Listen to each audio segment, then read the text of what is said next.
WhatsApp ಹೊಸದಾಗಿರುವಂಥ terms of ಸರ್ವಿಸಸ್ಗಳನ್ನ introduce ಮಾಡ್ತಿದ್ದಾರೆ.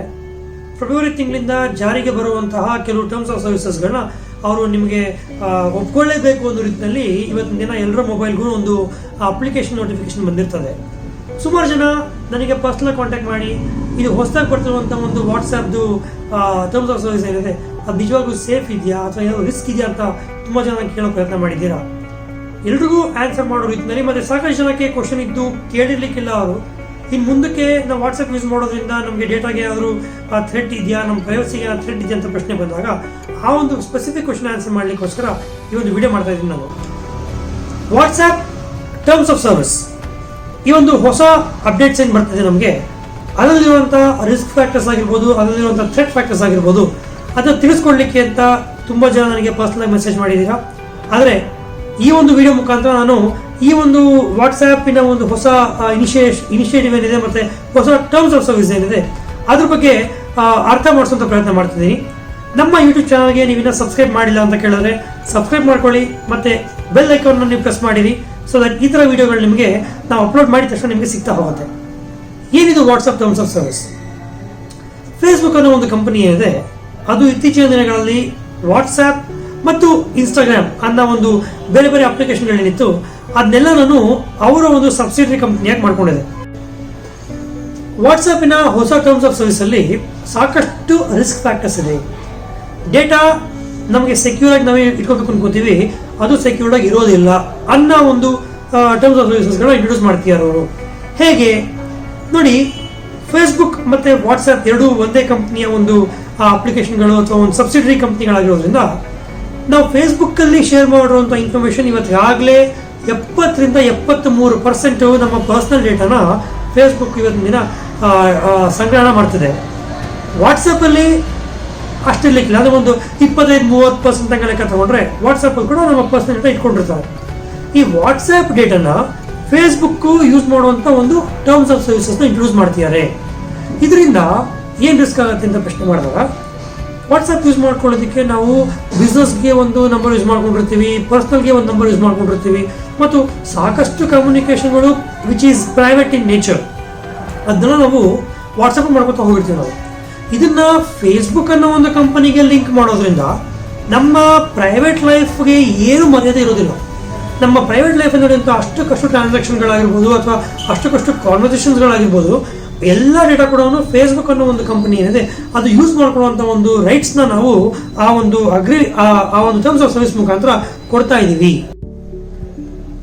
Facebook ನಾವೇನು use ಮಾಡ್ತಿದ್ದೀವಿ, ನಾವು ಕಂಪ್ಯೂಟರ್ ಆಗಿರ್ಬೋದು, ಮೊಬೈಲಲ್ಲಿ ಆಗಿರ್ಬೋದು ಯೂಸ್ ಮಾಡುವಂಥ ಎಷ್ಟೋ ಡೇಟಾನ ಫೇಸ್ಬುಕ್ ಅನ್ನೋ ಒಂದು ಅಪ್ಲಿಕೇಶನ್ನು ಕಲೆಕ್ಟ್ ಮಾಡಿಕೊಂಡು ಅದರ ನಮ್ಮ ಯೂಸೇಜ್ ಬೇಸಿಸ್ ಮೇಲೆ ನಡೆಯುವಂಥ ಒಂದು ಇಂಟೆಲಿಜೆನ್ಸ್ನ ಗ್ಯಾದರ್ ಮಾಡಿಕೊಂಡು ಆ ಯೂಸರ್ ಬೇಸ್ಡ್ ಎಕ್ಸ್ಪೀರಿಯನ್ಸ್ಗಳನ್ನ ಬೇರೆ ಕೆಲವು ಕಂಪ್ನಿಗಳಿಗೆ ಶೇರ್ ಮಾಡಿಕೊಂಡು ಆ ಬೇರೆ ಕಂಪನಿಗಳ ಪ್ರಾಡಕ್ಟ್ಸ್ ಆಗಿರ್ಬೋದು, ಸರ್ವಿಸಸ್ಗಳಾಗಿರ್ಬೋದು ಪ್ರಮೋಟ್ ಮಾಡಲಿಕ್ಕೆ ಫೇಸ್ಬುಕ್ ಹೆಲ್ಪ್ ಮಾಡುತ್ತೆ.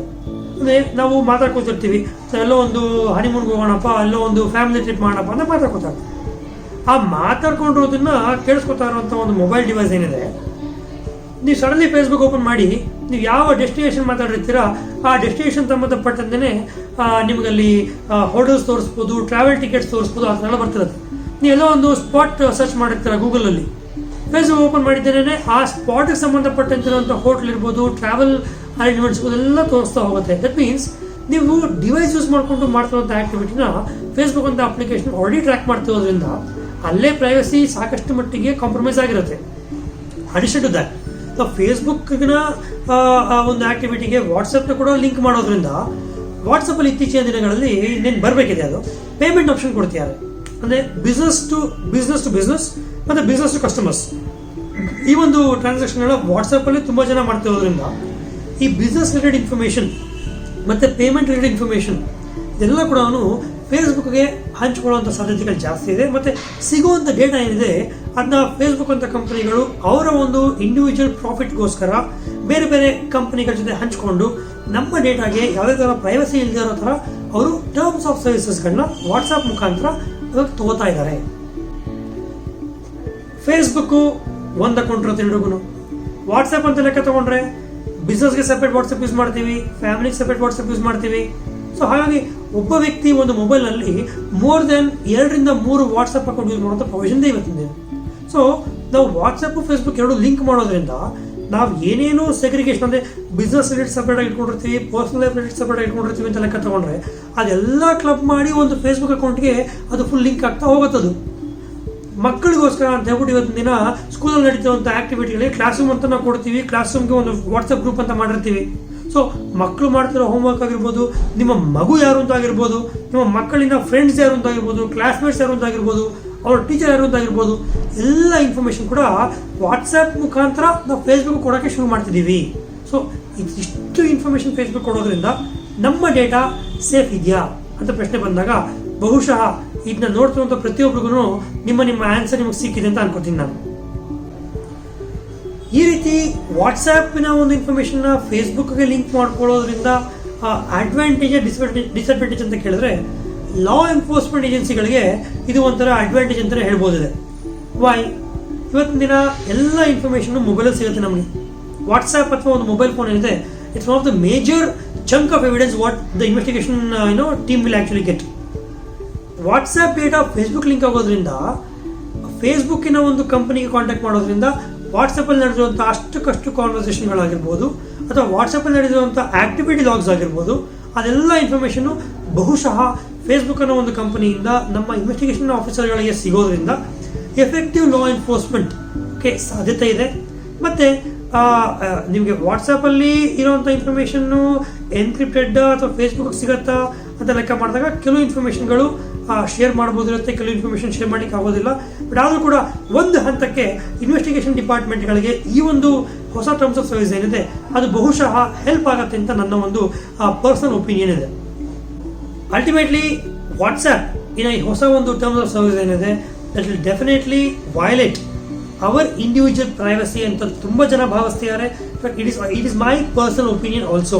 ನಾನು ಯಾವುದೇ ಬೇರೆ ಒಂದು ಅಪ್ಲಿಕೇಶನಿಂದ ಪ್ರಮೋಷನ್ ಮಾಡ್ತಿಲ್ಲ, ಹಾಗಂತ ಹೇಳ್ಬಿಟ್ಟು ವಾಟ್ಸಪ್ನ ಕ್ರಿಟಿಸೈಸ್ ಮಾಡ್ತಿಲ್ಲ. ಆದರೆ ಈ ವಾಟ್ಸಪ್ ತೊಗೊಂಬಂದಿರುವಂಥ ಹೊಸ ಈ ಒಂದು ಟರ್ಮ್ಸ್ ಆಫ್ ಸರ್ವಿಸ್ ಏನಿದೆ ಅದು ಬಹುಶಃ ತುಂಬ ಜನ ಯಾಕೆ ಇಷ್ಟು ದಿನ ವಾಟ್ಸಪ್ ಯೂಸ್ ಮಾಡ್ತಿದ್ರು ಆ ಒಂದು ಕಾರಣಕ್ಕೆ ವಿರುದ್ಧವಾಗಿರೋ ಥರ ಇದೆ. ಇಷ್ಟು ದಿನ ವಾಟ್ಸಪ್ ಯೂಸ್ ಮಾಡ್ಬೇಕಾದ್ರೆ ಯಾವುದೇ ಥರವಾದ ಅಡ್ವರ್ಟೈಸ್ಮೆಂಟ್ಸ್ ಇರಲಿಲ್ಲ. ಇನ್ನು ಮುಂದಕ್ಕೆ ವಾಟ್ಸಪ್ಪು ಅಡ್ವರ್ಟೈಸ್ಮೆಂಟ್ಗಳನ್ನ ಇಂಟ್ರೊಡ್ಯೂಸ್ ಮಾಡೋ ಒಂದು ಪ್ರಪೋಸಲ್ ತೊಗೊಂಡ್ಬರ್ತಿದ್ದಾರೆ. ಸೊ ಹಾಗಾಗಿ ಯಾವ ಕಾರಣಕ್ಕೋಸ್ಕರ ಜನ ವಾಟ್ಸಪ್ ಯೂಸ್ ಮಾಡ್ತಿದ್ರು ಅದೇ ಒಂದು ಯೂಸರ್ ಎಕ್ಸ್ಪೀರಿಯನ್ಸು ಇನ್ನು ಮುಂದಕ್ಕೆ ಬರೋದು ಸ್ವಲ್ಪ ಕಷ್ಟ ಇದೆ ಅಂತ ಈ ಒಂದು ಟರ್ಮ್ಸ್ ಆಫ್ ಸರ್ವಿಸಸ್ ಮುಖಾಂತರ ಅರ್ಥ ಆಗುತ್ತೆ ನಮಗೆ.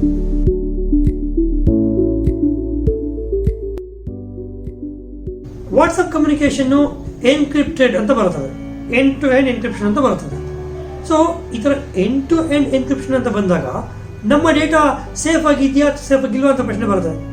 ಅಂದರೆ ಈ ಎನ್ಕ್ರಿಪ್ಷನ್ ಅಂತ ಏನಿರುತ್ತೆ ದಟ್ ಮೀನ್ಸ್ ವಾಟ್ಸಪ್ ಸರ್ವರ್ ಏನಿರುತ್ತೆ ಅದು ನಾವು ಆ ಒಂದು ಕಳಿಸುವಂಥ ಮೆಸೇಜ್ನ ನೋಡಿದ ನಂತರ ಅವರ ಸರ್ವರಲ್ಲಿ ಇಟ್ಕೊಳ್ಳೋದಿಲ್ಲ ಅಂತ ಲೆಕ್ಕ ಬರ್ತದೆ. ಅಂದರೆ ಥರ್ಡ್ ಪಾರ್ಟಿ ಅಂದರೆ ವಾಟ್ಸಪ್ ಸರ್ವರ್ ಕೂಡ ಥರ್ಡ್ ಪಾರ್ಟಿ ಲೆಕ್ಕನೇ ಬರ್ತದೆ.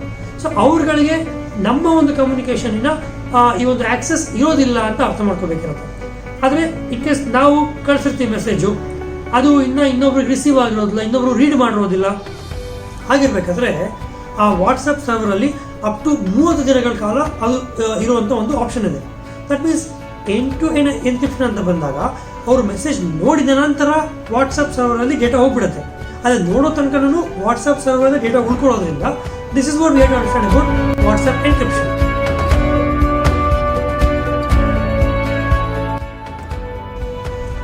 ವಾಟ್ಸಪ್ ಇವತ್ತಿನ ದಿನ ಒಂದು ಪೇಮೆಂಟ್ ಗೇಟ್ವೇ ಕೂಡ ನಮಗೆ ಇಂಟರ್ಫೇಸ್ ಕೊಡ್ತಿದ್ದಾರೆ.